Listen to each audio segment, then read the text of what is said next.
Palindromic number.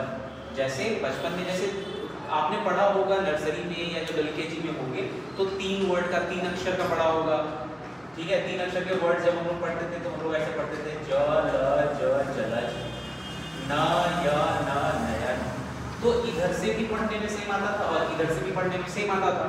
तो जो words इधर से पढ़ते और इधर से पढ़ते हैं वैसे वर्ड्स को हम लोग पैलिंड्रोमिक बोलते हैं। जैसे लैंग्वेज है एक मलयालम, तो मलयालम को जब हम इधर से पढ़े चाहे इधर से पढ़े पढ़ाता था सेम था।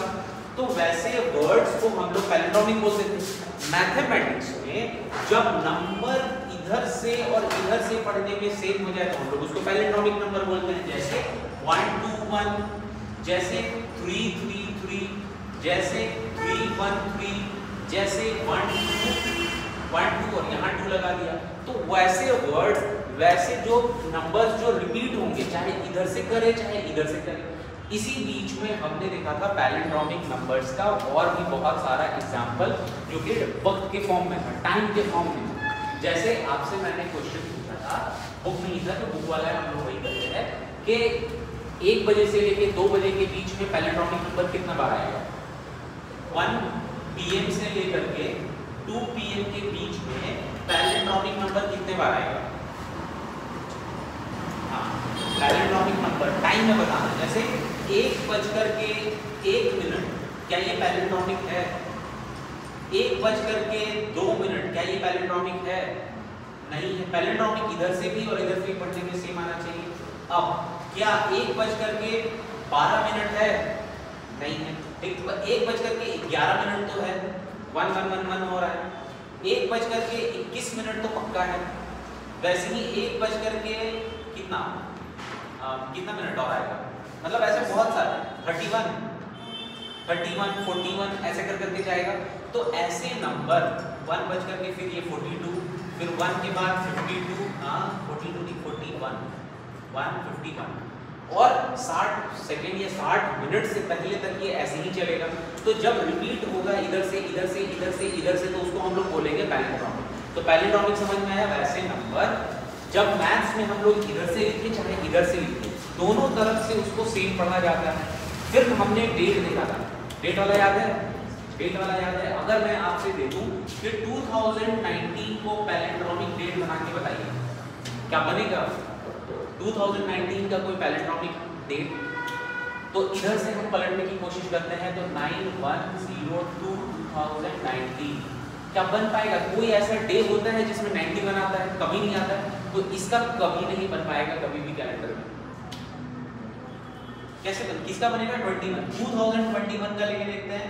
2021 को हम लोग बनाते हैं तो 1 सबसे पहले आएगा 1 2 0 2 2021 पहले 1 आया 2 आया, यहाँ भी 2 आया, यहाँ 0 आया, यहाँ 0 आया, यहाँ 2 आया, यहाँ 2 आया, सेम आ रहा है। तो ये पैलिंड्रोमिक हमारा डेट आ गया। तो वक्त के बारे में ऐसे ही पूछ लेगा, डेट के बारे में पूछ लेगा, ईयर कोई सा भी पूछ लेगा आपसे एग्जांपल देकर के। तो समझ में आया पैलिंड्रोमिक है यहाँ पे कैसे हुआ। ठीक है। तो आई होप इतना सारा करके आपने यहाँ तक बना लिया था। 15 नंबर क्वेश्चन बनाया आपने, ठीक है। 16 और 17 तक आपने बना लिया। हाँ, एक ये वाला क्वेश्चन बता दूं, ये फैक्चुअल और दिमाग में रखने वाला है, इसमें पढ़ने की जरूरत है। कैलेंडर जब भी आप पढ़ते हैं, कैलेंडर हम लोग पढ़ते हैं ना, कैलेंडर घर में हर जगह पे आपने देखा होगा। तो मुझे बताइए कैलेंडर से मैं बेसिक से पूछ रहा हूँ, 1 मिनट में कितने सेकंड होते हैं महवेश। 1 मिनट में 60 सेकंड। 1 घंटे में 1 आवर में कितने मिनट होते हैं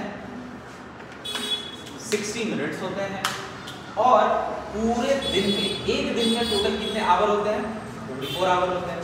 फिर वैसे ही एक मंथ में कितने डेज होते हैं 30 डेज भी होते हैं, 28 डेज भी होते हैं, 29 डेज भी होता है और 31 डेज भी होता है। मतलब अगर हम कैलेंडर का मंथ को, अगर एक मंथ को ऐसे उठाएं तो हमारा 1 से लेके dot dot dot dot dot dot करके 28, 29, 30 और 31। फरवरी महीने में 28 डेज भी होता है और 29 डेज भी होता है। एवरेज मंथ 30 का होता है और 31 भी होता है। ये चारों डेट्स आते हैं। लेकिन ये जो 29 वाला है ये कब कब रिपीट करता है 4 साल में एक बार रिपीट करता है। यानी कि जब हम पूरे कैलेंडर को देखें तो 356 डेज होना चाहिए, 356 डेज होना चाहिए एक साल में, 1 ईयर में। लेकिन इसमें 6 आवर और ऐड हो जाता है, तो ये मिला करके 6 आवर 6 आवर, तो 6 hour plus 6 hour plus 6 hour जब ये ऐड होता है तो ये 24 आवर हो जाता है, और यहाँ दिन मिल करके हो जाता है 356 की जगह पे कितना होता है 65, 364 डेज होता है ना, 365 दिन होते हैं, 365 दिन होते हैं। मैं 65 की जगह मैंने 56 लिखा है, 365 होते हैं। 365 होगा तो 366 मतलब 366 डेज हो जाएगा। 365 डेज होता है नॉर्मली, और 6 घंटा आगे होता है। ये 4 सालों में मिलकर के हो जाता है 366 डेज। यही फरवरी के मंथ में ये एक दिन ऐड होने की वजह से हो जाता है 29 डेज का फरवरी। और इस साल को हम लोग कौन सा साल बोलते हैं, लीप ईयर बोलते हैं। इसको हम लोग बोलते हैं लीप ईयर। याद रखिएगा ये फैक्चुअल डेटा है। लीप ईयर का कैलेंडर 28 ईयर में रिपीट करता है, 28 ईयर में रिपीट करता है। और नॉन लीप ईयर 6 या फिर 11 ईयर में रिपीट करता है। क्या बोला मैंने, कैलेंडर। अगर लीप ईयर नहीं है, यानी यहाँ पे 28 दिन है, तो उसमें कैलेंडर 6 साल पे या तो 11 साल में रिपीट करेगा, 6 साल पे या तो 11 साल में रिपीट करेगा। और अगर लीप ईयर है तो ये 28 सालों में कैलेंडर रिपीट करेगा। इस क्वेश्चन के आंसर को निकालिए और पीछे चेक करिए कि बोला है after how many year does the calendar repeat itself. या तो इसमें लिखा होगा 28 ईयर, या तो लिखा होगा 6 और 11 ईयर, क्योंकि अगर लीप पूछेगा तो लीप ईयर का डेट 28, और अगर इसका पूछा नॉन लीप ईयर को हम लोग बताएंगे 6 ईयर और 11 ईयर। अब leap year non leap year समझ में आया ना। होमवर्क आपने सारा बनाया है, सारा बन गया। कितना है 28 ईयर, यानी कि याद करने वाला चीज है फिक्स, ठीक है, दिमाग में याद रखिएगा। लीप ईयर के बारे में बात करेगा क्योंकि इसमें एक दिन ऐड हो रहा है एक्स्ट्रा, तो इसीलिए मान करके इसने आगे की तरफ चला है। कोई प्रॉब्लम यहाँ तक? लीप ईयर वाला कॉन्सेप्ट समझ में आया? लीप ईयर क्या होता है, कैलेंडर क्या होता है, और कैसे मंथ में, और ये हर मंथ में एक दिन ऐड हो रहा है, तो ऐड होकर के 366 डेज लीप ईयर बना रहा है। लीप ईयर का कैलेंडर 28 डेज में रिपीट होता है, 28 ईयर्स में, और नॉन लीप ईयर जो होता है वो 6 to 11 ईयर में रिपीट होता है। क्लियर है? आगे बढ़े फिर हम लोग, ठीक है। आगे क्वेश्चन निकालिए, आगे क्वेश्चन पढ़िए।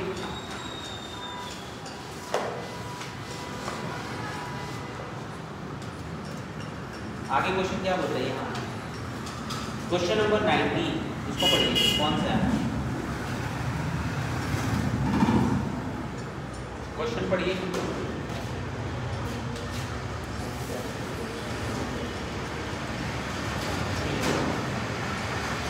बस थोड़ा सा एक दफा बताना तो करते हैं। हाँ, क्या है, if we start with 3814 after how many iteration it will arrive at, अच्छा कैपरकर्स कांस्टेंट है, कापिकर्स कांस्टेंट हमने पीछे देखा था, मुझे याद है कापिकर्स, ठीक है। कापिकर्स के बारे में स्पेलिंग मुझे बताइए तो कापिकर्स का, कापिकर्स मतलब ये मराठी नाम, महाराष्ट्र में चापेकर्स, ठीक है, ये सब करके नाम होता है। स्पेलिंग बताइए मुझे चापेकर्स का, सॉरी कापिकर्स का, PREKARA, सिर्फ आर। कापेकर, कापेकर के बारे में देखते हैं। कापेकर बोलते हैं कि ये एक कांस्टेंट नंबर देते हैं, वो कांस्टेंट नंबर है 6417 करके आएगा, पीछे इसमें देखिए यहाँ पे 6147 कहीं पे है 6174, 61616174। कापेकर मैथमेटिशियन है, इंडिया के रहने वाले, महाराष्ट्र के। वो बोलते हैं कि कोई भी नंबर अगर रिपीट ना करे, जैसे अगर मैं एग्जांपल लूं 1 2 3 4 का, ठीक है, ये नंबर रिपीट नहीं कर रहा है, 1 1 बार बार बीच में नहीं आ रहा है, और कोई नंबर रिपीट नहीं कर रहा है, तो इनका बस कहना था कि कोई नंबर रिपीट नहीं करना चाहिए। कापेकर्स बोलते हैं, मैथमेटिशियन है। इन्होंने बोला कि जब इस नंबर को हम लोग सॉल्व करते जाएंगे तो हम लोग को ये एक नंबर मिलेगा, ये कांस्टेंट नंबर है और ये यूनिक नंबर है, जादू के जैसा।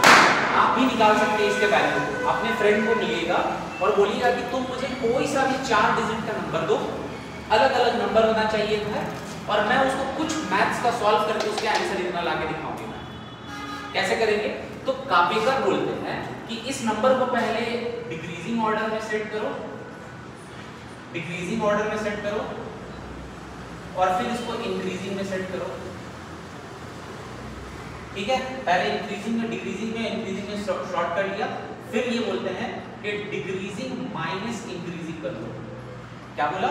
पहले डिक्रीजिंग में ऑर्डर में, तो डिक्रीजिंग ऑर्डर का मतलब क्या होता है? सबसे बड़ा वाला पहले, तो पहले 4 लिखा, फिर 3 लिखा, फिर 2 लिखा, 1 लिखा, और इंक्रीजिंग ऑर्डर में होता है 1 2 3 4। ठीक है, लिख लिया। ये कापेकर्स बता रहे, कापेकर्स बता रहे। फिर इन्होंने बोला क्या करो, डिक्रीज में से इंक्रीज को घटा दो, तो 4 3 2 1, इसमें से मैंने 1 2 3 4 को घटा दिया, इसको माइनस करिएगा। ठीक है, माइनस करने के बाद कितना आएगा? 11 11 में से 4 गया 7, यहाँ बचा कितना? 1 1 में से 3 जाएगा, तो कैरी करेंगे 1, 11 में से 3 गया, कितना आएगा?